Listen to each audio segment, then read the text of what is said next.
मैं फिर से आपके पास आता हूं। मैं प्रोफेसर रविकांत से एक चीज पूछ लूं। जो जो सतीश जी कह रहे हैं कि हम लोग हरदम ये कहते हैं कि हमने सबसे ज्यादा टीके लगवाए, यूपी में था कि हमने रिकॉर्ड टीके। अरे भाई, हमारे यहाँ 23 करोड़ है तो देश में सबसे ज्यादा टीके तो यूपी में ही लगेंगे। तो ये कोई रिकॉर्ड, मतलब किस बात का रिकॉर्ड है? 140 करोड़ है तो हमारे यहाँ 140, मतलब जो रेफरेंस पॉइंट है जो सतीश जी कह रहे हैं वो इन टर्म्स ऑफ परसेंटेज होना चाहिए। मेरा प्रोफेसर रविकांत आपसे दो अलग अलग प्रश्न है। पहला प्रश्न यह है, और मैं इसलिए पूछ रहा हूं कि उसको भी एड्रेस करिएगा।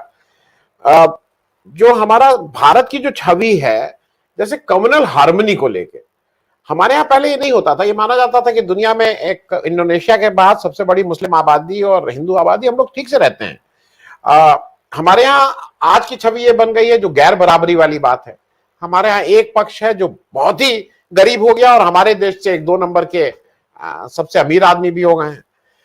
इन सब पे तो आप जरा बताइएगा। लेकिन मेरा एक और प्रश्न है जो इसको, उसमें अगर कोशिश करिएगा अगर उसको वो करें, ये कैसा देश है जहां पे एक प्राइम मिनिस्टर मोदी जी कर्नाटक में एक चुनावी रैली करने जाते हैं और वहां प्री यूनिवर्सिटी की परीक्षा को रद्द कर दिया जाता है?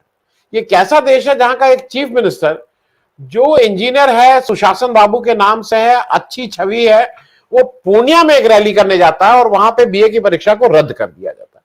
ये परीक्षाएं रद्द कर दी जाती हैं। मतलब मैं सुन के ताज्जुब है। जब ये शुरू में आया तो मुझे लगा कि ये कैसे हो सकता है, लेकिन ये हो रहा है। तो इस परिपेक्ष में दोनों प्रश्नों का थोड़ा अलग अलग है, लेकिन एक कंटेक्स्ट करके जरा जो संसार में हमारी छवि कम्युनल हार्मनी को लेके, गैर बराबरी को लेके, और ये जो शिक्षा के क्षेत्र में हमने, शिक्षा अब हमारे लिए कोई अहम ही नहीं रह गई, परीक्षा है रद्द कर दो, इन दोनों पे जरा आपसे समझना चाहेंगे professor Ravikant ji. Thank you Singh साहब। ये वही देश है जब मोदी जी 2014 के पहले कहा करते थे कि हम दुनिया के सबसे ज्यादा नौजवान देश हैं और ये जो मानव संसाधन है इसका अगर हम इस्तेमाल करते हैं तो हम विश्व गुरु बनेंगे।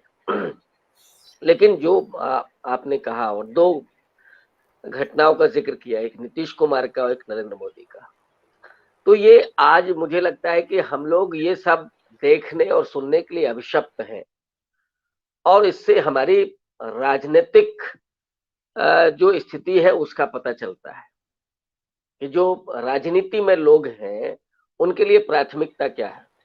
उनके लिए प्राथमिकता बनता हुआ देश है, बनती हुई नौजवान पीढ़ी है, या सिर्फ सत्ता प्राप्त करने वाली राजनीति है। ये वही देश है जहां भगत सिंह जैसा पढ़ाकू नौजवान हुआ करता था। आप सबको याद होगा कि जब उनकी फांसी को मुलतवी किया गया, 12 घंटे पहले किया गया, तो उन्होंने सबसे पहले यही कहा कि जो किताब मैंने मंगवाई थी वो आई क्या। लेनिन की जीवनी को पढ़ने के लिए वो बैठ गए और जब उनको फांसी के फंदे पर जाने के लिए, स्नान करने के लिए बुलाया गया, उस समय भगत सिंह ने उस पेज को लौट दिया, उलट दिया था, माने कि कोई व्यक्ति अभी जा रहा है और फिर लौट करके आएगा, पढ़ेगा। ये वो भगत सिंह का देश है। अंबेडकर, नेहरू, माने जिन्होंने जेल में रह करके क्या क्या लिखा, कितना पढ़ा, सुभाष चंद्र बोस, गांधी, ये वो देश है।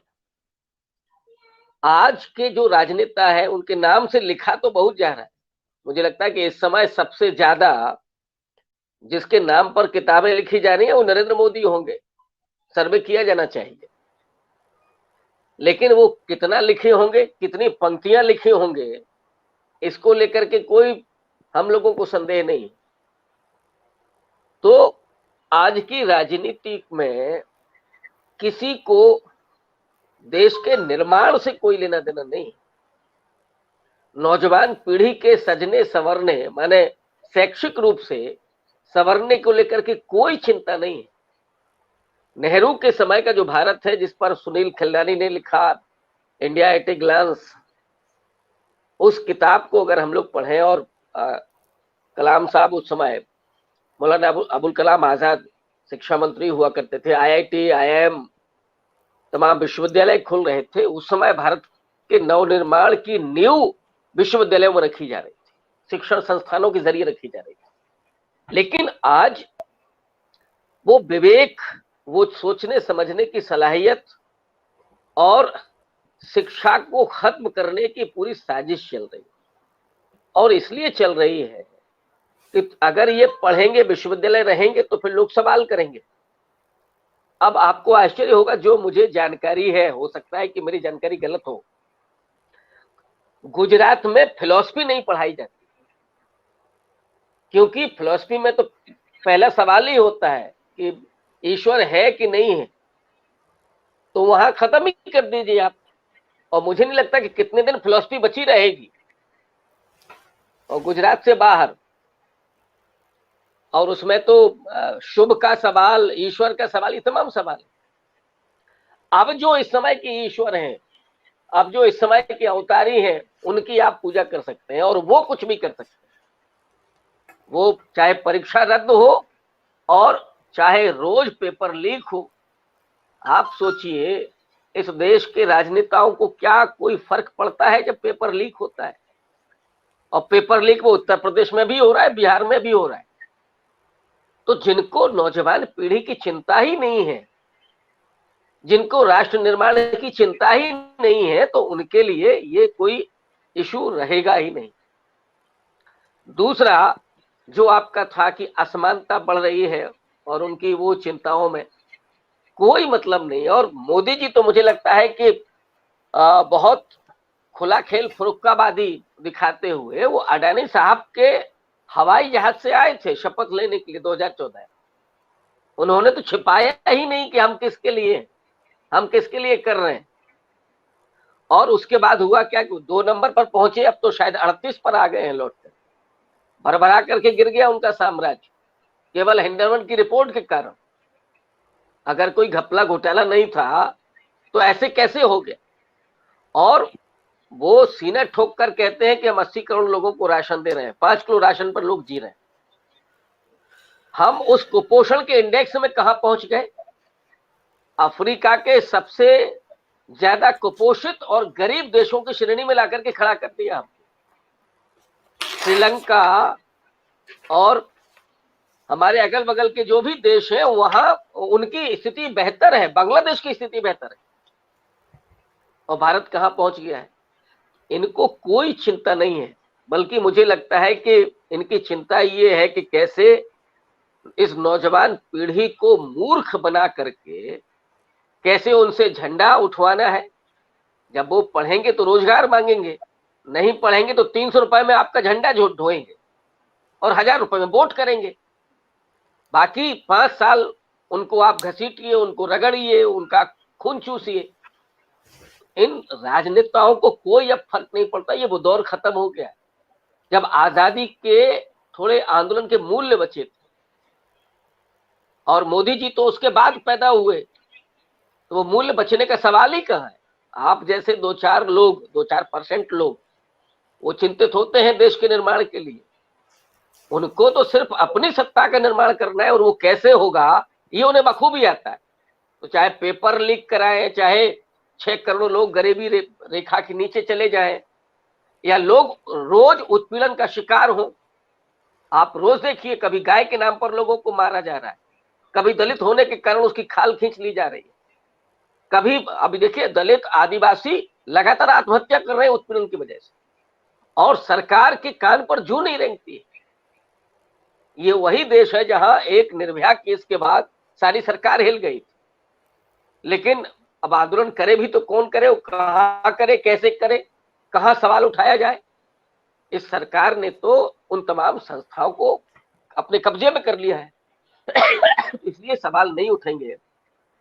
इन्होंने लोकतंत्र को बेईमानी कर दिया, लोकतंत्र के सवालों को बेईमानी कर दिया है।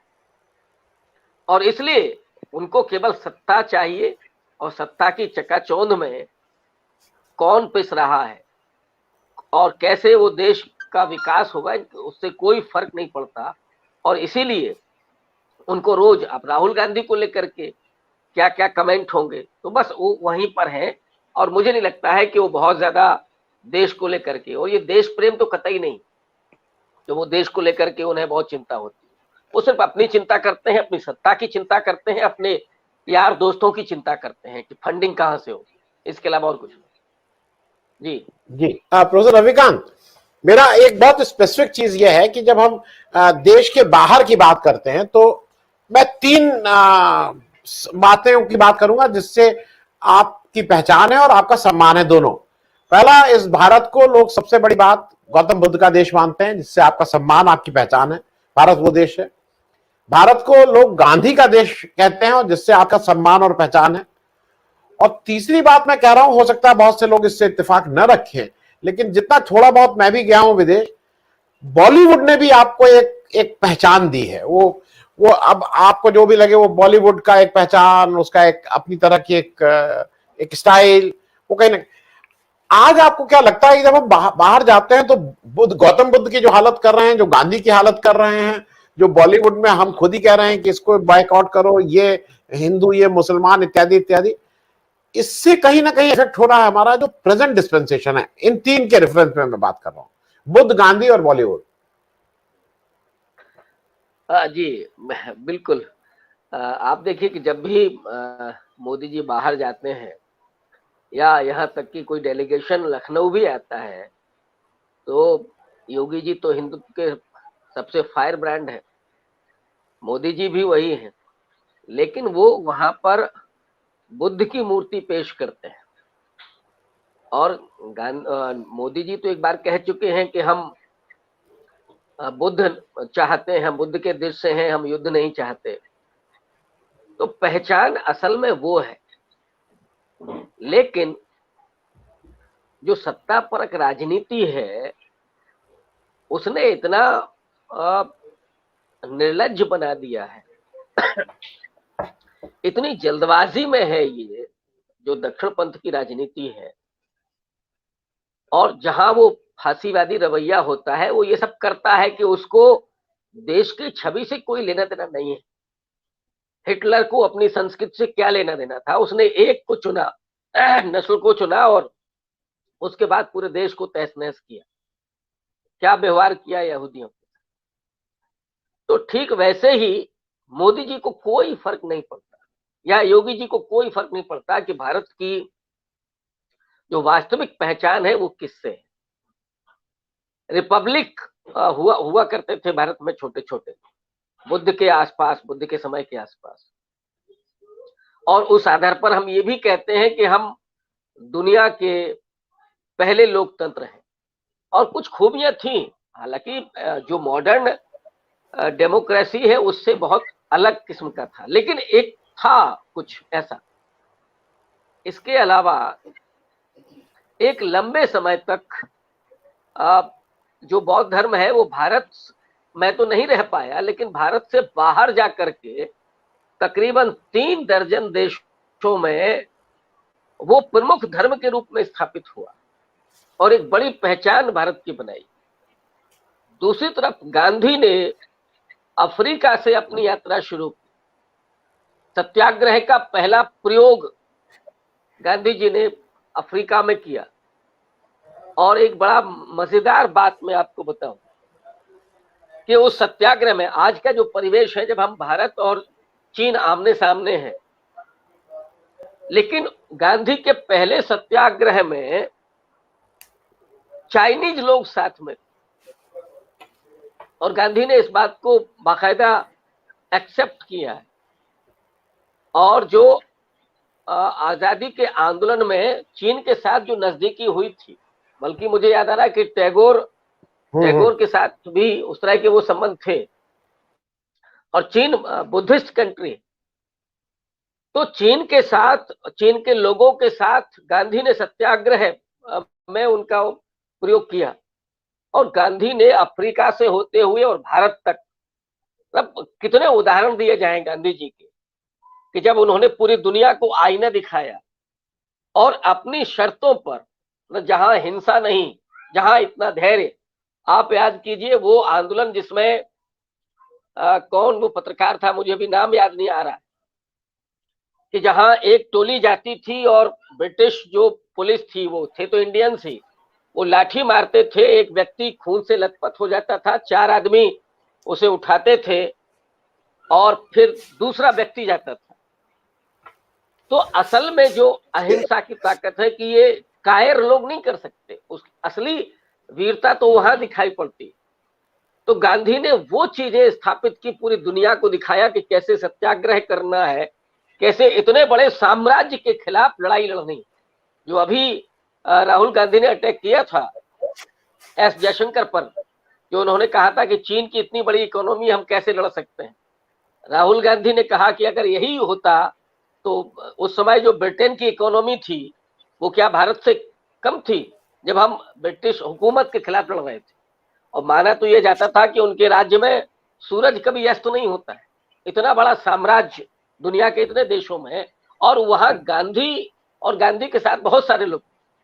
लेकिन गांधी के मूल्य सबसे महत्वपूर्ण है उस आजादी के आंदोलन में, जिसने एक पहचान दुनिया में कायम की कि लोकतंत्र बनता कैसे है और लोगों को कैसे एकजुट करके सत्याग्रह किया जाता है, कैसे एक देश का निर्माण किया जाता है, ये गांधी ने सिखाया। उससे भारत की पहचान। और बॉलीवुड वो एक हिंदी, खास करके हिंदी को लेकर के जो लोग बाहर हैं इस देश के, वो अगर हिंदी सीखना चाहते हैं या जो हिंदी सीखे हैं वो बॉलीवुड के जरिए सीखे। जो भारत के प्रति उनका लिटरेरी जो प्रेम है, जो भाषिक प्रेम है, वो बॉलीवुड के जरिए आया। तो ये तीनों ही पहचानों पर आप हमला कर रहे हैं। गांधी को तो गॉडसे ने मारा और आप रोज हत्या कर रहे हैं। बुद्ध के देश में लिंचिंग हो रही है, दलितों के साथ क्या हो रहा है, सरेआम बलात्कार हो रहे हैं, बलात्कारियों को छोड़ा जा रहा है और उनको माला पहनाई जा रही है, और गांधी के ही राज्य में ये हो रहा है। तो ये जो धब्बा है, क्या इसको कोई नहीं देख रहा है क्या? अगर ये इनको ये लगता है कि हमने जैसे अपनी मीडिया को काबू में कर रखा है तो पूरी दुनिया में हमारी ये सब बातें नहीं जाएंगी। अब बीबीसी ने जो किया या तमाम और इंटरनेशनल मैगजीन्स ने जो लिखा अडानी के बारे में या मोदी के बारे में जो लिखा जा रहा है, तो आप उनको नहीं काबू में कर सकते। तो भारत की जो पहचान बन रही है, जो एक कभी नैतिक शक्ति होती थी भारत की, वो उस दौर में जब इस देश में ज्यादातर लोगों के पास खाने के लिए अनाज नहीं था, भारत मजबूर था अमेरिका से अनाज लेने के लिए। उस समय नैतिक बल इतना था कि चाहे वो इजिप्ट का सवाल रहा हो या तमाम और दुनिया के दूसरे देशों के सवाल रहे हो, जब दो ध्रुवीय दुनिया थी, उस समय भी भारत का पक्ष बहुत गंभीरता से सुना जाता था। नेहरू स्टैंड करते थे। इंदिरा गांधी में वो ताकत थी कि जो निक्सन को बोल सकती थी कि तुमसे क्या लेना देना है, तुम्हारी क्या हैसियत है। आज भारत के पास कितना नैतिक बल बचा है?